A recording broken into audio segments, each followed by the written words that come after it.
Mas me conta um pouco sobre a Havan, como ela começou. Você falou que começou em Brusque. E como que foi o primeiro passo? A primeira loja? Me conta isso. Como foi abrir a primeira loja? O que você estava fazendo antes também? Nada, vamos lá. Meu avô, meus avós foram operários numa fábrica. Meus pais foram operários numa fábrica. E eu fui operário na mesma fábrica durante 7 anos.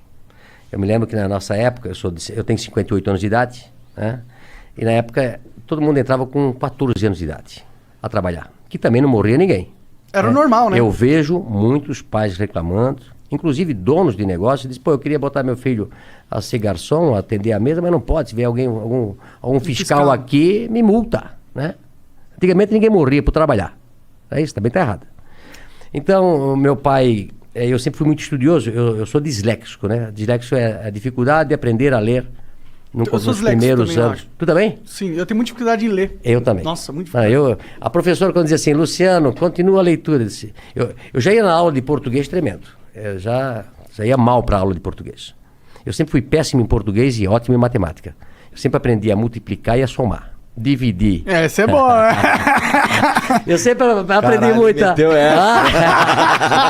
é boa, né? Sempre, somar e multiplicar. Dividir e diminuir, não aprendi nada. Agora, eu era péssimo em português. E não entendia, porque se eu era bom em matemática e não era burro, né? Por que quando eu ia na aula de português, aquilo me passava mal, amanhã tem aula de português. E aí a professora, eu acho que na 5ª série, 6ª série, a professora disse, Luciano, continua a leitura. Eu não ia. E os outros meus amiguinhos lendo atrasômetro, a burocracia. Começava a gaguejar, o pessoal começava a rir.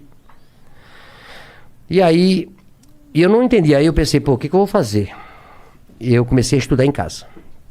Eu comecei a ler gibi na época, né? Livro, tudo que jornal, tudo. Eu vou tentar aprender a ler para eu não passar vergonha na coisa. E isso foi durante até os 12 anos de idade. Então eu sempre falo, né? Eu aprendi a ler só com 12 anos de idade. Imagina se eu tivesse aprendido com 7 anos, né? Esse era o Bill Gates. Tava melhor ainda, né? Tá com uma carinha então, assim, quem é disléxico, quem tem filho disléxico, tá? Ele não é burro, ele não é malandro. Ele aprende de maneira diferente, né? Procura como é que eu descobri depois que eu era coisa? Porque eu tive filhos depois na escola com dislexia, né? A gente fez simpósio. A nossa cidade tem colégio, a cultura, que é especializado em quem é disléxico, né? Os Estados Unidos tem escola para disléxico, onde todo mundo é disléxico. Recentemente eu recebi um tudo audiobook. Não, aprende através do silábico. Entendi. Beabá. Hoje é construtivismo, você aprende a ler a letra inteira. Isso é um erro do Brasil aí, tem que mudar essa. O Brasil é assim, acho que a França é assim, a parte oeste americana é assim, que aprende menos do que o silábico. Pode crer. Tá? Então, aí a gente mandou professores para Curitiba para ensinar meus filhos a ler de maneira... Não, homeschooling não pode, cara. É crime. É crime, homeschooling não pode. Não pode, você não pode ter o seu filho estudar. Ele tem que estudar só naquela escola quadrada que o Estado fez. Não pode ter outro tipo de escola, não pode, hein, cara. Mas hoje tá mudando. E eu digo pra você, quem tem um filho disléxico ou um filho que tem... Esse filho pode virar um problema no adulto, porque ele foi marginalizado na escola, né? E eu, graças a Deus, depois aprendi e tal. Mas eu saí, então, de pais operários. Eu comecei numa fábrica também. O que a fábrica fazia? Fábrica tecidos. Fábrica Renault. Uma fábrica de tecidos de centenas de anos. Todo mundo lá em Brusque trabalhou na fábrica Renault. Ela eu comecei lá. Será? Eu comprei a fábrica faz 2 anos. Tu comprou? Caralho! Legal. E aí depois de 3 anos eu trabalhei na expedição. O meu gerente me chama e disse, Luciano, eu era chamado lá até de ligeirinho aí eu corria pra cá, corria pra lá. Eu nunca parei. Eu nunca parei pra conversar. Eu corria nas escadarias, sempre trabalhando, acelerado. Aí um dia ele me chamou, esse meu gerente, e disse, Luciano, você é muito bom pra ficar aqui. Eu te arranjei um emprego de vendedor, lá no outro lado. Tu não queres ir pra lá? Eu disse, vou pra lá. Aí me encontrei. Até hoje eu sou um vendedor. Adoro pessoas, adoro vender, né? E aí depois montei a van com apenas um colaborador do tamanho dessa sala aqui. Tua sala aqui é do tamanho da minha loja que eu comecei. Caramba. O que tu tava pensando quando tu criou a van? Eu tô falando assim, não tô falando do que tu ia vender, não. Tô falando... porque assim, a van tem toda uma identidade, né? Isso veio depois... Não veio nessa primeira loja? Não, a loja num bairro, né? Aliás, antes de começar a van, como eu fui vendedor, eu passei a vender tudo o que se fabricava na loja, na empresa, que era uma empresa de 5 mil colaboradores, grande. E também o carro da diretoria, a sucata, tudo que tinha na van, era eu que na Renault na época, sim. Eu vendia. Até achei, eu tô com um diretor que está lançando um livro na semana que vem, tem 80 e poucos anos, e ele conta no livro uma história que aconteceu. Ele tinha um Galaxy, você lembra do Galaxy? Carro? Um carro, Galaxy. Por exemplo, no Brasil tinha 5, 6 carros. Um Galaxy, um Opala, uma Kombi e um Fusca. Pode crer. Certo? Né? E na época, os diretores tinham um Galaxy. Né? E aí, quando ele comprou um outro Galaxy, sobrou um Galaxy lá para vender. E quem chamaram? O Luciano, para vender o Galaxy. Né? E aí, eu sabia que tinha um cara em Brusque que tinha um Galaxy, mas não tinha ar-condicionado. Eu disse, eu vou ganhar 2 vezes aqui. Né? Eu disse pro dono do carro, vamos vender o ar-condicionado, que vale uma fortuna, e depois nós vendemos o Galaxy. Né? E fizemos isso. Arranjei, vendi pro... E o cara era bem gordo, Telmo Rosinski, que eu nunca me esqueço, lá de Brusque, bem gordo. Então, eu vendi o ar-condicionado, tirei o ar-condicionado, vendi o ar-condicionado quase com o preço do Galaxy, e depois vendi o Galaxy. Foi um sucesso. Né? Até hoje eu não esqueço disso. Né? Então, assim, depois disso, eu montei primeiro uma tecelagem de toalha, em 1984, com 22 anos de idade. Da hora. 22 anos de idade. E depois eu montei a van. Por que você tinha esse negócio de montar empresa? Porque seu pai e sua mãe, eles eram operários. Eles tinham alguma coisa de montar empresa, né? Dentro deles? Não, e meu pai dizia assim, Luciano...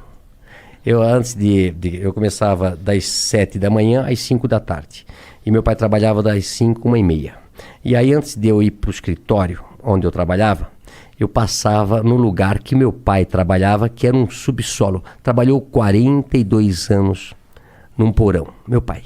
Caralho. 42 anos. Vitamina D faltava bastante. Pô, coitado. E aí, eu dizia, pai, agora eu vou montar uma empresa para mim. Ele disse, estás doido, Luciano? Eu tô aqui a vida toda de operário. Tu já tá naquele escritório bonito ali. Fica ali, o emprego teu é bom. Olha só, o pai passou a vida toda aqui. Se não, pai, eu vou montar um negócio para mim. Mas da onde você tinha isso? Por que você queria montar? Eu acho que feeling... como é que vocês montaram esse negócio aqui? Eu vi os gringos fazendo. É igual, né? Conhecimento. Eu digo que o conhecimento vale mais do que um diploma. Não é isso? Total. Não é a faculdade que tu vai fazer. É o teu conhecimento, a tua força de vontade. E eu disse, pai, eu vou montar uma tecelaginha e vai dar certo. Aí montei uma tecelaginha, depois tirei meu pai da fábrica e botei ele a trabalhar comigo. Que da hora. Esse deve ter sido um dia da hora. Mas você já pagando salário pra ele ou ele foi com uma aposta? Claro. Assim? Não. Eu fiquei um pouquinho melhorzinho, né? Entendi. Porque no começo, eu até falo hoje sobre ser empresário, né? Eu soube que aqui vocês também, quando começaram, dá prejuízo. Não. Porra. 2 anos de prejuízo. Tu começa, não tem hora para trabalhar, não tem dia para trabalhar, não paga hora extra pra gente e muitas vezes dá prejuízo. E muitas vezes você quebra e perde tudo que tinha. É verdade. Então, como eu tinha 22 anos de idade, eu vou tentar. Não tinha namorado, não tinha casado ainda, nada. E a tecelagem foi muito bem, tirei meu pai da fábrica. E aí depois, 2 anos depois, montei a van. 1986, com 24 anos. Eu e Vanderlei. A van. Hang e Vanderlei. Um sócio que eu tive durante 5 anos. Entendi. Mas o que aconteceu com a tecelagem? Ela cresceu? Não, aí você a vendeu? tecelagem trabalhei durante até 90 e pouco, uns 10 anos. Tendo a van junto. Junto, né? Entendeu? E depois eu vendi a tecelagem. Entendi. Quem que era esse seu sócio aí do começo? Vanderlei. Quem que... Era um supervisor de vendas que trabalhava comigo na Renault. Entendi. Aí ficamos 5 anos juntos, separamos, ele tem a empresa dele hoje e a van continuou. Pode crer, ele meio que comprou tua parte, é isso? Não, não, na realidade a gente dividiu, ele fez a Vantex e eu continuei com a van. Pode crer. O que faz a Vantex? A Vantex vende tecido ainda hoje. Ah, entendi. É. Pode crer. E aí, como que foi essa primeira loja? Imagino que deve ser legal pra você ter um negócio físico, receber clientes. É diferente da tecelagem que você fazia antes, que é um negócio pra empresas, né? A tecelagem você vende pra alguém vender, né? Isso. E também é engraçado o seguinte, olha só. Eu comecei a tecelagem fazendo tecido pra roupa de cama. E aí um dia eu fui vender a roupa de cama para um atacadista. Fui eu e meu pai, pobre, sem dinheiro, precisava vender aqueles paninhos para poder comprar fio. No começo assim, eu tinha um Fiat amarelo ovo, 4 pneus quadrados, não tinha dinheiro para comprar, na época era câmara de ar, né? Furava, o pneu já gastou todo, ele solta a cinta, um pneu velho, quando ele está tudo gasto, ele solta a tinta e começa a sair os ferrinhos para fora. É isso? Eu tive carro assim. Um Fiat amarelo, 147. E aí eu fui vender as pecinhas com meu pai. E aí eu cheguei lá nesse lugar e o cara disse, olha, eu pago R$10 essas tuas pecinhas de pano aí. E o preço era 20. Eu disse, pô, mas o meu custo é 20, eu não posso vender por 10. Não, mas é o que eu pago. Tá bom, vendi as pecinhas por de dinheiro. Aí falei pro meu pai, passa esse trabalho todo. Tem que comprar fio, tem que fazer o pano, tem que tingir tudo. Aí me custa 20. Eu venho daqui e venho vender por 10. Aí o cara pega por 10 e vende por 100. Eu disse, meu negócio não é fazer tecelagem, meu negócio é botar uma loja. E montei a Van por isso. Tu acredita? Faz sentido. Falou, pô, vou entrar na linha que ganha mais. A Van cresceu com muito mais velocidade, né? E aí de uma loja de um funcionário, comecei com um funcionário, passei 3 anos depois para uma loja de 3.000 metros quadrados. E depois era tanto movimento que a gente fez a primeira van com a fachada da Casa Branca. Mas, pô, me conta um pouco mais sobre a primeira loja. O que você vendia exatamente nela? Nós montamos a primeira loja e nós vendíamos tecido em metro. Tecido. Tecido em metro. Tecido. Como eu era vendedor de tecido, né? Aí eu montei uma loja de tecido. E aí Brusque se tornou um polo de confecção, ainda é hoje. Hoje, Santa Catarina é o maior polo têxtil do Brasil, passou São Paulo. O maior produtor têxtil do Brasil é Santa Catarina. Não. E nós, lá na época, em 86, montei um atacado para vender para confecções, que começar a vir ônibus para nossa região para comprar. Por isso que eram vários ônibus. Isso. Entendi. E aí a gente começou a vender tecido naquela lojinha, aí montou a loja de 3.000 metros, depois montamos uma loja... Essa de 3.000 metros era o quê? Só tecido também? Só tecido também. Aí depois comecei com cama, mesa e banho. Aí fiz a loja de 8.000, aí quebrou uma empresa próxima, a gente comprou. Aí quebrou depois um shopping e hoje nós temos 55 mil metros quadrados. É a maior loja do Brasil. Talvez a maior loja da América Latina. Que da hora. Tem 3 salas de cinema, 2 praças de alimentação. Nossa, é um shopping. É um shopping, literalmente. Só que você compra tudo num só lugar, né? Como vocês conhecem lá de Curitiba. Quando que deu esse pulo de tecido pra ter tudo, móvel, talher, roupa? Isso foi aumentando a loja, a gente foi escutando os clientes, aí começamos a botar cama, mesa e banho, aí começamos a botar tapete, aí depois... olha só como é que as coisas. Aí começa a namorar com a Andréia, aí foi passando os anos, ela vai ficar louca comigo que eu vou falar. Vai, eu quero ouvir agora. Aí ela Como chegou... é teu nome, cara? Lucas. É a cara do Lucas. A cara do Lucas. Caralho. Aí um dia a André disse, olha, você tá me enganando aí faz 6 anos. Tem que casar. Eu disse, não tenho tempo. Tem que trabalhar 24 horas por dia. É uma loucura. Eu tendia 150 horas por dia. É uma loucura, Tu tava lá na frente, na loja direto. Não, direto. Eu ia dormir 1, 2, 3 horas da madrugada, porque eu importava muito na época da Coreia e tal, e lá é o inverso. Sim. Né? Então eu ia dormir muito tarde, e no dia seguinte acordava cedo, e não conseguia, sábado, domingo, feriado. Aí eu disse, não, mas tem que casar. Eu pensei, sempre vou casar no inverno, para se fazer uma festa, é frio, né? Não vou casar no verão. E foi a dar um jeito de nós casar em dezembro. Que é verão. Verão pra cacete. Né? E aí casamos e eu, por sorte, tinha escutado um senhor me falar que um lugar lindo, maravilhoso era a África do Sul. Aí marquei a viagem para a África do Sul, casei no sábado, fui para a África do Sul no domingo, cheguei na segunda e voltei na sexta. Ou seja, fiquei 3 dias na África do Sul. Lua de mel rapidinho. Rapidinho. Mas lá era o hub, na época, de todos os aviões que iam pro Oriente. Para Coreia, para Taiwan, para Hong Kong, para China. Isso em 2005. 95. Já vai fazer 26 anos de casado. Aí eu comecei a conversar com outro, eles falando loucos, dizendo quanto custavam os produtos lá. Centavos. Eu disse, não é possível. Liguei para Brusque e eu estava sentado lá no coisa. Se marca uma reunião para segunda-feira às 8 horas da manhã que arranjei um outro negócio. Ou seja, o casamento foi um ótimo negócio.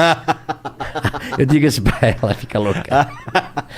Que bom, Até na hora de casar eu arranjei um negócio. Isso daí foi quando... Esse negócio era conversando com os caras lá. Porque eles tinham os com as pessoas que... lá. Os aviões chegavam do mundo, paravam na África do Sul, fazia o transbordo, ficava esperando outro avião e iam pra lá.